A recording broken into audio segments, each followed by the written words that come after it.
Assalamu alaikum. Welcome to Welfare Clinic, which is a brand new show, the show where we will be discussing about anything to do with welfare, such as housing, welfare benefits, how is affecting local community, how is affecting the families and the vulnerables in our society. Often also how the government policies also is affecting our community. And we will bring different guests in every show with the expertise and the knowledge in the field that we will talk about. Today we are going to talk about housing. As you would know, housing is one of the biggest issues affecting all communities, from whether it be from Tower Hamlets or anywhere else. And some of the new legislation and the policy the government is introducing, we believe that will have even more significant effect in our communities and the future generation. I have a guest with me today who is, I would say, expert. He may disagree with me, who's been in housing field for 25 years, done his PhD in housing. So technically he's a doctor, and I'm going to introduce my guest, and we will ask him questions related to housing and how our communities and people can get support and from where they can get support. And I think it's absolutely important that our community actually understand the significant impact that it will have on them individually and also their family, more importantly.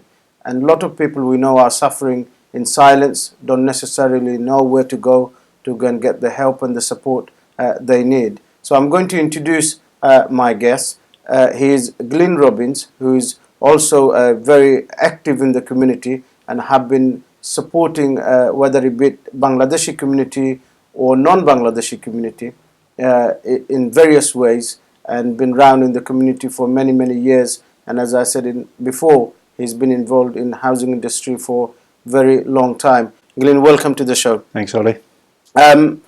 Obviously, Glyn, one of the issue that, as you heard, housing is the biggest concerns for many people in our community. How do you think we can resolve or come out of that crisis in terms of the housing crisis that people are faced at the moment?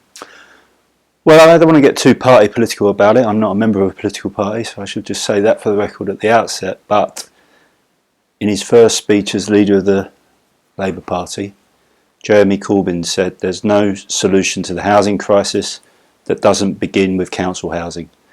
And I agree with that absolutely. It's what I've been saying for many years. I'm a supporter of an organisation called Defend Council Housing. And I think if we just think about Tower Hamlets and the rest of East London, what we've seen in the last, it's been going on for 30 years really, possibly a bit longer, is the steady erosion of council housing. When I first started working in this borough in Tower Hamlets on the Isle of Dogs, very interesting, some of that history, which perhaps we could talk about. A lot has changed since then. Massive amount have changed. And well, we could talk about how the housing shortage sometimes feeds into racism, but going back those 25 years to when I first started working in housing on the Isle of Dogs, at that time 85% of the people in Tower Hamlets were council tenants. I think some of our younger viewers would find that hard to believe, because in our borough as well as throughout the country, council housing has reduced from being something that at the end of the 70s a third of the country's population lived in, to now around 8-9%. Why did that happen? Why has it reduced in the council? Essentially, because obviously, clearly, that was benefiting the local communities. Well, I think so. I think it's a political. Ultimately, housing comes down to politics, in my opinion. Obviously, if you're overcrowded, if you've been on the waiting list for years, if your flat is damp, if you've got a rogue landlord or a slumlord, as I like to call them, maybe talking about politics isn't where you want to be. You want to be talking about, well, how do I solve my housing problem? But actually, in the wider context, housing comes down to politics. And the relentless attack on council housing that's been going on since 1980, at least, is the product of political decisions and political hostility. And both parties, or both government parties at least, i.e. Conservative and Labour, have essentially joined in the attack. And so it's been a series of measures. Most people in what you call the industry, most housing experts, if we're going to use that term, trace the decline back to the right to buy in 1979, which was introduced by the Thatcher government. It was extremely popular politically. Certainly from my work perspective, I think there are a lot of problems with the right to buy, but it's very important that we talk about it now, because actually the right to buy has led to the loss of 2 million homes in this country. Yes. That's 2 million genuinely affordable, secure, publicly accountable homes. We will actually come to right to buy, because obviously that's another factor, and obviously the new legislation coming in regards to right to buy when it comes to housing associations property. But I just want to go back. Obviously this is a non-political show. It's about people getting the right kind of advice that they need so they can support themselves but also support others. How do you think the people can get involved, or what can they do to persuade, whether it be their local councillors, member of parliaments or whoever, to support their way of thinking rather than just accepting what being decided on their behalf? Well, I mean, the reality is we would never have had council housing if our forefathers and foremothers had not campaigned and fought for it. You know, these kinds of concessions, so-called the welfare state more generally, the National Health Service, these things are not given by governments or by the establishment willingly. They're given in the face of political pressure. So I think to win some of the important battles ahead, particularly around the new housing legislation that you've referred to, we have to start organising. But this is now quite a critical moment, because, as you've indicated, the threat that's currently in our face, which is in the form of what's called the Housing and Planning Bill, it's currently in Parliament, isn't only going to affect council tenants, it's going to affect housing association tenants as well. It's going to affect the services that both sectors receive. It affects private tenants, it affects travellers. It's going to change the landscape of housing in this country for the next generation unless we do something about it. You also mentioned that people waiting for many years to get a property. I'm sure you have come across people where they've been on waiting list for 10 years, 15 years, possibly even for 20 years in some cases, which may be exceptional to that long. But people are suffering. Properties are getting smaller by the day. It is getting more overcrowding. You know, in some properties, in one bedroom, you got 5-6 people sleeping. You and I both have seen those properties. What can people do it's a very difficult question, but what can people do to get themselves into right sort of properties? What action can they take? Obviously within law, what sort of action can they take that would benefit them? Well, I mean, it is getting hard. Alongside the more general cuts in services, rights to housing are being eroded as well, and the rights that we used to have are not there anymore. But that said, from a very practical point of view, I would always recommend that people go on the housing register. Now, a lot of people will say it's a waste of time. It used to be a right to be on it. It's not so much of a right anymore. But I think anyone who is in need of housing, whatever their circumstances, should still go to the local council and put their name on the housing register. There are some conditions around it these days, but if they are accepted onto the list, then they are at least in the queue.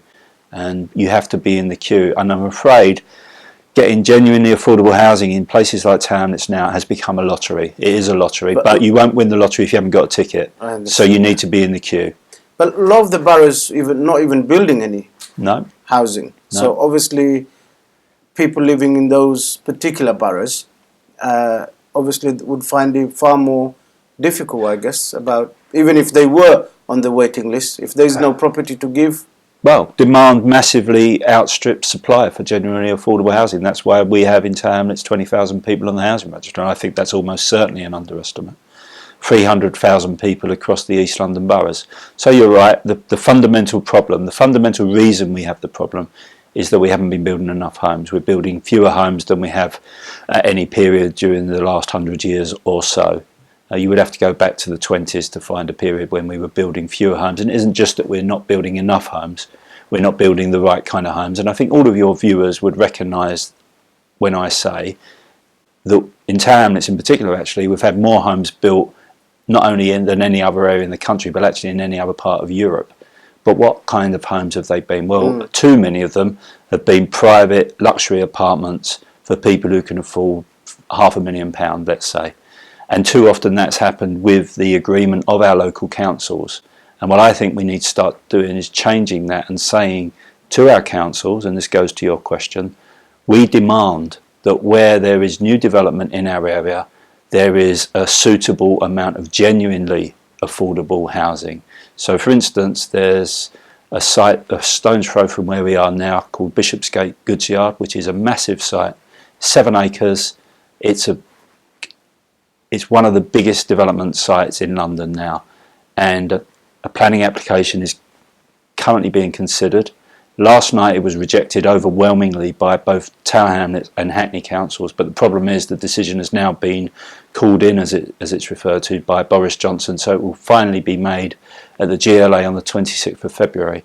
At the moment, the proposal, the application is for, as well as high-rise offices and luxury shops and restaurants and bars and the usual kind of thing, 1,300 homes, of which less than 10% will be in any way defined as affordable. That's significantly low compared to... even the worst applications. We know there have been terrible planning applications passed all over London in the recent period. This is worse than most. I mean, the only one you could think of that's worse in our area at the moment is the one for the West Ham ground, where the developer Galliard Homes have said to Newham Council, we're not going to provide any social housing, not one unit.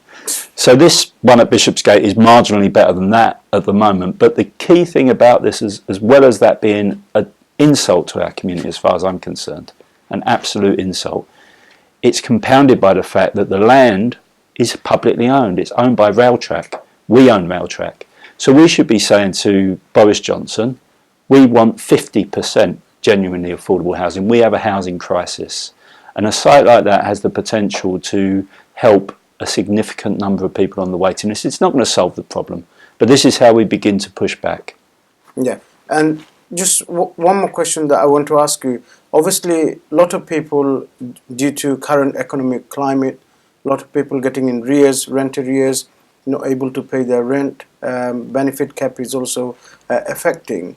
And we know with some of the registered social landlord, if you miss your rent for a few weeks, notice of eviction coming in. Where can those people go to seek help and support so that they are not thrown out on the street? Well, you may not thank me for this, but they should certainly contact their local councillors. But also, people in Tower Hamlets should contact the Tower Hamlets Tenants Federation, which is an organisation that meets regularly.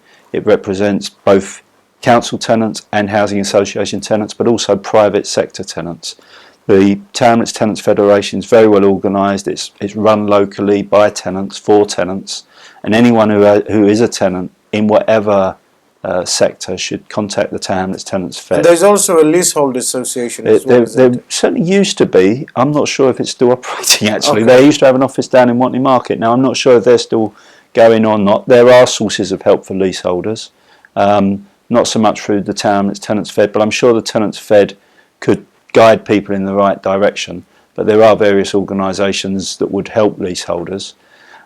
Again, I think the point is we need to recognise what we have in common around these questions. Now, you know, you've raised leaseholders. Leaseholders have a slightly different, well, no, a significantly different relationship to their landlord, obviously, than do tenants.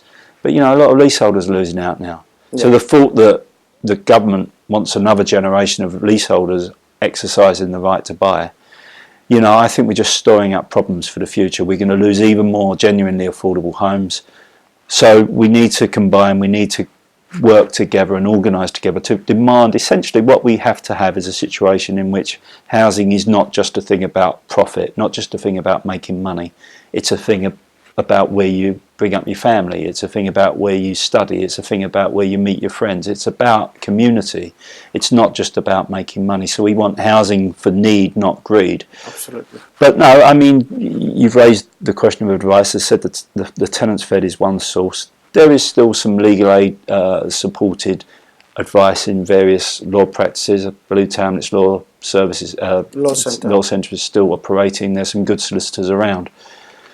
It's very, very difficult these days, and we shouldn't, give any false But you ideas. certainly will advise people not to suffer in silence and Never. to seek support and advice wherever they possibly can from. My day job is managing a housing estate in Islington, and on Wednesday morning one of our tenants came in to see me. She was very concerned, very worried. She's got a number of other problems, and she said, I've got exactly the scenario you're describing. My benefit's been stopped. I think my rent is in arrears. And I think she's the kind of person who you're maybe thinking of, who would try and put her head in the sand under that sort of situation, or her head under the duvet. But good for her. She came down to see me, and I said, look, we can do something about this. And I wrote her a letter, put her in touch with the council, let the council know that the benefit had been stopped, so therefore they can be aware of it in terms of the rent arrears. So, I think it's easy to paint the landlord as the bogeyman out there. Having been on the other side of the fence, in truth, there are some exceptions, but in truth, there's a lot of landlords. The last thing they want is to have to evict people. It's hassle, it costs money. Most landlords, from whatever sector, would actually rather have people living in their homes and paying the rent. That's ultimately why they're there. So I think the point that you're trying to make is the correct one. People need to not hide away from the problem. Go and get advice, whether it's from your local housing office, your councillor, from the town that's tenants fed, from the law centre, but go and get advice, because the problems won't go away, and in actual fact what happens is they get worse because they feed on each other. Yeah. No. Thank you for coming in to talk about the housing situation, and I think this is an issue that we probably can talk about for hours. And we still won't be end to it. We need to stop talking and start doing on it. Yeah, I guess so. But thanks for coming in, Glyn. We really appreciate it, and I'm sure my viewers will significantly benefit from your advice and the knowledge, and I'm sure we'll have you back here again talking about more about housing. Thank you very much. Dear viewers, we are end of our show. I hope you have benefited from our guest today regarding housing. As you know, as I said before, housing is one of the biggest issues affecting our communities today.